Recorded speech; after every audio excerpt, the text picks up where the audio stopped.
ओम शांति। 12 अक्टूबर।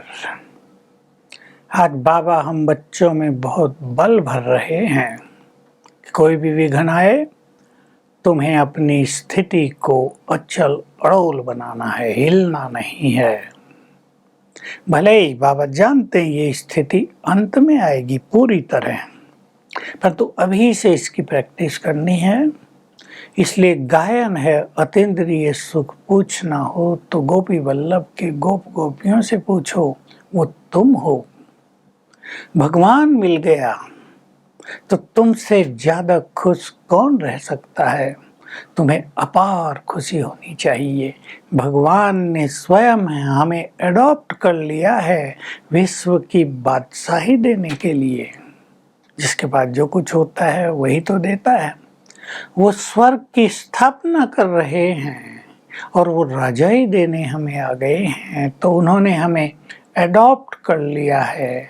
हम उनके बच्चे बन गए हैं। बच्चे बाबा को कहते हैं, बाबा तन मन धन सब आपका है, बलिहार जाते हैं। बाबा कहता है, मैं तुम्हारा बाप भी हूँ और बच्चा भी हूँ। तुम मुझ पर बलिहार जाते हो, मैं तुम पर बलिहार जाता हूँ 21 जन्मों के लिए। मैं भी कहता हूँ मेरा सब कुछ तुम्हारा है। मैं तुम्हारे लिए स्वर्ग रच रहा हूँ। वहाँ बहुत सुख होंगे, विज्ञान भी बड़ा सुखदायी होगा। बाबा कह रहे, देखो आज विज्ञान ने विमान निकाल दिए, एरोप्लेन्स, यात्राओं के सब साधन कर दिए हैं। बड़ा सुख दिया, लेकिन साथ में विनाश की तैयारी भी करा दी। साधन दुख भी दे रहे हैं। सतयुग में ये विज्ञान तुम्हें संपूर्ण रूप से सुख देगा। ये विमान तुम्हारे लिए वैज्ञानिक बना देंगे, फुल प्रूफ होंगे विमान। कोई डर नहीं, कोई एक्सीडेंट नहीं, बच्चे भी चला सकते हैं। तो ये वैज्ञानिक संस्कार लेकर जाएंगे, फिर आकर विमान तैयार करेंगे। तो मैं तुम्हारे लिए स्वर्ग की स्थापना कर रहा हूँ और कलयुग का विनाश भी सामने खड़ा है। महाभारत लड़ाई तुम्हें सामने दिखाई दे रही है। सब तैयारी हो गई है, बस स्थापना का कार्य पूर्ण हो जाए और विनाश का कार्य प्रारंभ हो जाएगा। बाबा कहते हैं, शिव बाबा बोल रहे हैं, मैं इसके तन में जब से आया तो इसको भी बहुत गालियां खानी पड़ी। भाइयों ने बहुत विरोध किया। बच्चे बड़े हो गए, कहा हम तो शादी करेंगे, शादी बिना कैसे चलेगा। समाज ने विरोध किया, सारे सिंध ने विरोध किया। अमेरिका तक अखबार में उल्टी सुल्टी बातें छाप दी। लेकिन बाबा अचल अडोल रहे। हमें तो भगवान मिल गए, विश्व की बादशाही मिल रही है। छोटी छोटी बातों की परवाह ही नहीं की। बाबा पवित्र बनना सिखाते हैं। तुमने ही तो मुझे पुकारा था। तुम लिबरेटर हो, गाइड हो, रहमदिल हो, आओ हमें पावन बनाओ। तो अब मैं तुम्हें पावन बनाने आ गया हूँ। तो शिव बाबा ने कहा, तुम्हें पवित्र बनना है, मेरी आज्ञाओं पर चलना है। तो चारों हंगामे हो गए, सब गालियां देने लगे, अखबारों में डालने लगे, विरोध होने लगा। पर बाबा अचल अडोल रहा। पवित्रता के पथ को न छोड़ा न छुड़वाया। भगवान की आज्ञा है, पवित्र बनो। तुम बच्चों को भी महावीर बनना है। पवित्रता के कारण ही घर घर में झगड़े होते हैं। मैंने तुम्हें आदेश दिया है, घर गृहस्थ में रहते हुए कमल फूल समान पवित्र रहना है तुम्हें। तो झगड़े हो जाते हैं, एक पवित्र बनता है, दूसरा नहीं बनता, तो झगड़े होते हैं। लेकिन तुम्हें बहुत पावरफुल बनकर रहना है, प्रतिज्ञा कर लेनी है, हमें पवित्र बनना ही है। चलो, तुम्हारी शादी हो गई है। अब शादी के समय सबने कहा था, ब्राह्मणों ने कहलवाया था, पति तुम्हारा ईश्वर गुरु सब कुछ है, तुम्हें उसकी आज्ञा पे चलना है। तुम याद दिलाओ, तुमने वायदा किया था, मैं तुम्हारा पति हूँ, गुरु हूँ, अब तुम्हें मेरी आज्ञाओं पर चलना है और मैं तुम्हें कहता हूँ अब पवित्र रहना है, हमें पवित्र बनकर पवित्र दुनिया में चलना है। बहुत प्यार से समझा दो, बच्चों को भी अपने हाथ में कर लो, मतलब अपनी आज्ञाओं में चलाना सीख लो, तो सभी का कल्याण हो जाएगा। अपनी स्थिति को बिल्कुल नहीं बिगाड़ना है। आज समय और बिगड़ चुका है, बाबा की सेवाएं बहुत बढ़ गई, नाम भी बहुत हो गया है ऑर्गेनाइजेशन का, अब विरोध कम है। लेकिन एक समय था बहुत ज़्यादा विरोध होता था कि ये नई चीज़ें कहाँ से बाबा सिखा रहा है।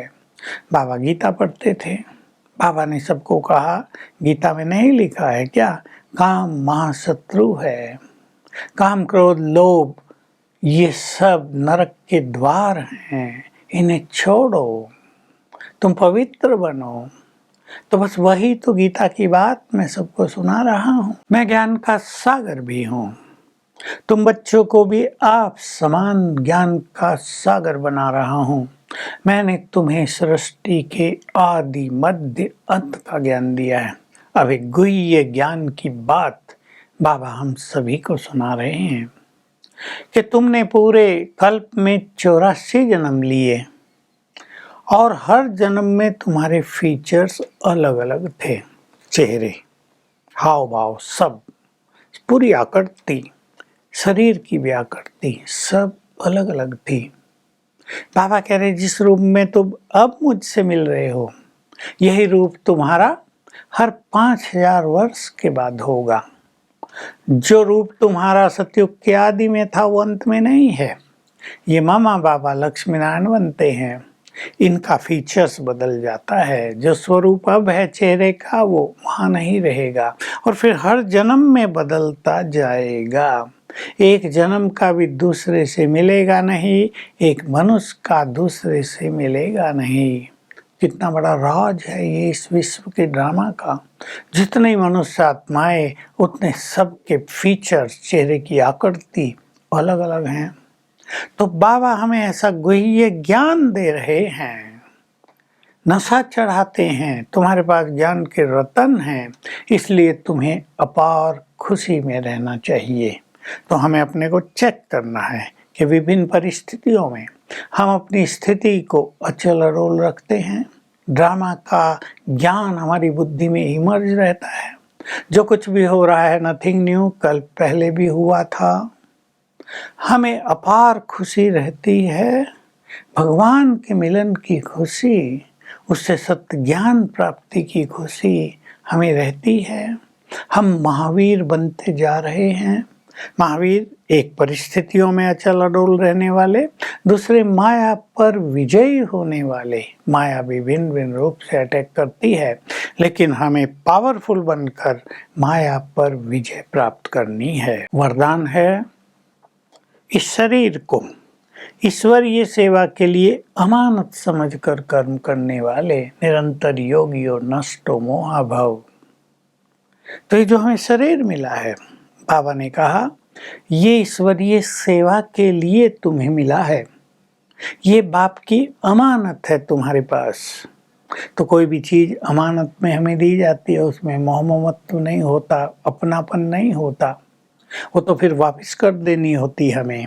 तो अगर अमानत समझेंगे शरीर को तो रूहानियत आएगी और इस रूहानियत से सेवाओं में वृद्धि बहुत होगी और देह से जो हमारा मोह है वो भी नष्ट होता जाएगा। स्लोगन है वानप्रस्थ अवस्था में जाना है तो दृष्टि वृत्ति में भी संपूर्ण पवित्रता को धारण करो।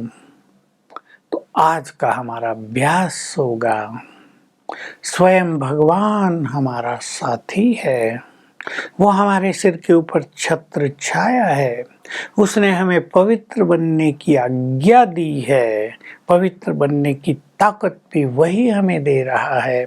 तो मैं पवित्रता का फरिश्ता हूँ और सर्वशक्तिवान से बाबा मेरे सिर के ऊपर छत्र है।